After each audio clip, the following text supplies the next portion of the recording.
स्वागत है एक बार फिर से आपका। और चर्चा हो रही कि ये जो दिल्ली में चुनाव होने वाले हैं 6th राउंड में, उसके बाद हरियाणा और पंजाब भी उसमें शामिल है, 6-7 दोनों राउंड में मिला करके, और काफ़ी कुछ दिल्ली में घटित हो रहा है। उसका क्या असर पड़ सकता है, इस पर बातचीत कर रहा हूँ मैं आज को। अभी एक बात सतीश जी ने कही, वो मैं लेके आना चाहता हूँ। सतीश जी, इसको पर्सनली मत लीजिए, मैं आपको नहीं कह रहा हूँ। और जब भी संदेश खाली की घटना हुई या ब्रजभूषण शरण सिंह की घटना हुई या और कोई भी जिस पे बीजेपी के लोग इंडिक्ट होते हुए दिख रहे हैं या उनके ऊपर आरोप लग रहे हैं, मेरे चैनल पर भी बैठ के और बाकी चैनलों पर बैठ के सैकड़ों घंटे की डिबेट की लोगों ने। और मैंने कभी अपने चैनल पर आए हुए व्यक्ति को मना नहीं किया कि मैं इस टॉपिक पे कर रहा हूँ और आप बार बार मणिपुर की घटना पे क्यों चर्चा कर रहे हैं। I never stopped anybody. आज लेकिन मैं देख रहा हूं कि बहुत सारे, अब पर्सनली मत लीजिएगा, बहुत सारे पत्रकार बच रहे हैं इससे कि नहीं नहीं इस पे बात मत करो, अरे वो पर्सनल इशू है, अरे वो छोड़ो ना, उधर उनकी अपनी आपस की पार्टी का अंदर का मामला है, वो देख लेंगे। अरे साहब, इतनी बड़ी घटना हुई है, इस पे कोई बात ना करे, और वो भी उसके FIR के आधार पर बात हो रही है। कोई मीडिया ट्रायल अपने मनगढ़ंत कुछ नहीं है। मैंने इसीलिए पहले दोनों से पूछा कि क्या हुआ है, आप बताओ। आम आदमी पार्टी का सांसद प्रेस कॉन्फ्रेंस करके जो कह रहा है, एक्सेप्ट कर रहा है, उस पर भी चर्चा ना करें, ये मुझे लगता है थोड़ा ज्यादती है। आप मेरा जवाब जानना चाहते हैं? हाँ, ऐसे ही बस सर। अभी चारों लोगों के लिए 2.5 मिनट है सर, आप ही शुरू करें। देखिए, सुनिए बस मैं ये कह रहा हूं, देखिए ऐसी हालात है, ऐसा एनवायरनमेंट, पॉलिटिकल एनवायरनमेंट है कि मैं आजकल ये कहना कि कौन भ्रष्ट है, कौन बेईमान है, कोई क्या कहें व्यभिचारी है, बड़ा मुश्किल है। क्योंकि तराजू पर तौलने में पता नहीं लग रहा है कि कौन सही है कौन गलत है। आप अगर इस पर चर्चा कर रहे हैं तो सही है, आप चर्चा करिए। लेकिन ये क्या है ना, फिर ये लड़ने वाले लोग जो हैं, बीजेपी वाले और आप वाले लड़े तो ज्यादा अच्छा है। तो सवाल ये नहीं है कि संदेश खाली पर क्या है और क्या ब्रिज। देखिए, तो उनको देखिए, मुद्दा क्या है ना, बात ये होता है कि कोई अभी मानेगा भी, जैसे अभी साजिया बोल के गई कि उन्होंने ब्रिजभूषण के ऊपर कुछ लिखा या बोला, जो भी पता नहीं। तो क्या है कि जब पॉलिटिकल मोरालिटी में ये मुद्दा, मतलब व्यक्ति इंपॉर्टेंट नहीं होता है, बात होता है कि मुद्दा कोई हो। इसलिए मैं कह रहा हूं कि बड़ा दिक्कत है। आप मुझे करिए ना, मैं मान रहा हूं। देखिए, स्वाति मालीवाल के ऊपर इसमें कहीं से दो राय नहीं। मैं बोल रहा हूं कि दो राय, बल्कि आप पार्टी के भीतर जो है कुछ ना कुछ गड़बड़ दिखाई पड़ रही है, इसमें तो कहीं से कोई शक नहीं है। लेकिन अगर आप नीरज जी ये भी कहेंगे, चाहे भाजपा वाले कहें चाहे जो भी कहें, कि भाई पॉलिटिकल सिचुएशन में चुनाव के एन वक्त पर ऐसी चीजें नहीं होती हैं, नहीं कराई जाती है, ये भी उतना ही गलत हो। नहीं, ये तो कोई कह नहीं रहा है। और लड़ जो रहे थे वो दोनों थे पार्टी वाले। अरे भाई, मुझे आप बताइए ना, बात बताइए ना, निर्भया का जो कांड दिल्ली में हुआ था, हाँ। इतना ज्यादा हो गया बवाल। मैं वही तो कह रहा हूं सर, निर्भया कांड से राजनीति तो सेक ली गई ना। निर्भया कांड से जन्मी पार्टी। तो अच्छा, रवि जी के पास चलते हैं, 2.5 मिनट रखना सर। रवि सर, ये बताओ आप, अभी वो छोड़ो इधर वाली चर्चा। अब एक पार्टी जो जिसके आप फाउंडर मेंबर हो, वो फाउंडर बनी, इतने हाई मोरल ग्राउंड पे आई, आज वही सब चीज़ें उसके ऊपर हो रही हैं। ये सिर्फ सारे आरोप षड्यंत्र हैं या आपको लगता है हकीकत में काफ़ी वहाँ पे भी क्षरण हुआ है मूल्यों का? देखिए सर, सबसे पहले जब हम लोग धरने पे बैठे थे और अरविंद केजरीवाल और अन्ना हजारे के बीच में बातचीत हुई थी, तो अरविंद केजरीवाल ने अन्ना जी को यह स्पष्ट कहा था कि पॉलिटिक्स एक गटर, और गटर के अंदर अगर एक बार हम घुसेंगे तो गटर में कीचड़ जो है वो हमारे ऊपर भी लगेगा ही लगेगा।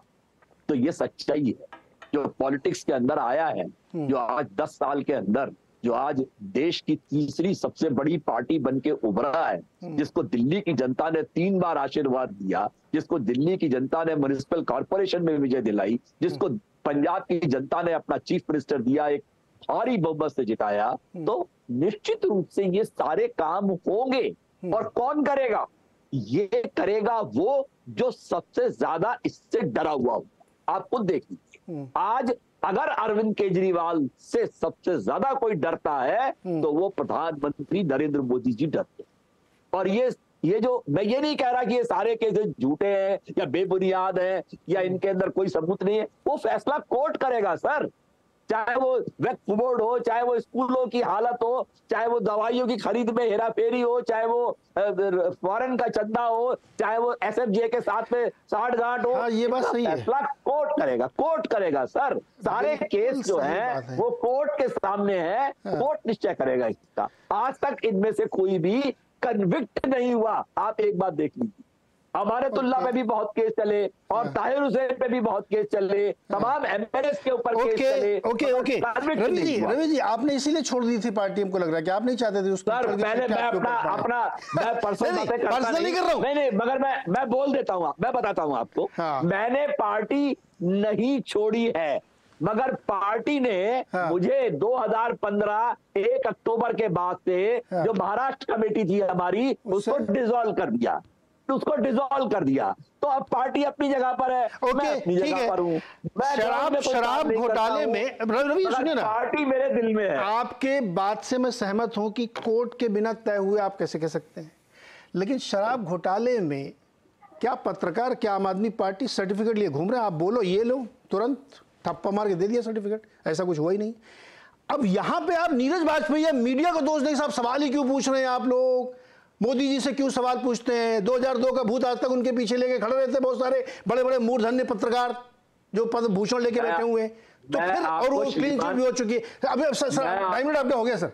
अवधेश जी एक जवाब दे दूं, बस छोटा सा आपको एक जवाब दे दूं। मैं आपको दोष नहीं दे रहा सर, आपका ये काम है, आप जरूर करिए और करते रहिए। मगर एक बात ध्यान में रखिए, जिस तरह से आप माइक जो है अपना केजरीवाल के मुंह में घुसा सकते हैं, क्या प्रधानमंत्री के मुंह में घुसा सकते हैं इस तरह से बाइक जाके? जवाब दो मणिपुर पर, जवाब दो प्रज्वल रेवन्ना पर, जवाब दो भारत भूषण शरण सिंह के ऊपर, जवाब दो आनंद बोस। सुनिए सर, वो नहीं कर सकते आप। यही मैं कह रहा हूं ना कि एकांगी मीडिया जब आप लोग देखते हैं ना तो आपको ऐसा लगता है।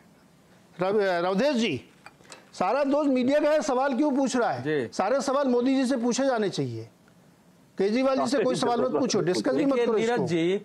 हाँ नहीं, मैं अभी इनका जवाब देने वाला था, लेकिन एक बात मैं कहूं, इस समय मैं अपने बारे में कभी चर्चा नहीं करता हूं, लेकिन इस समय भारत में सबसे ज्यादा अखबारों में लिखने वाला मैं पत्रकार हूं।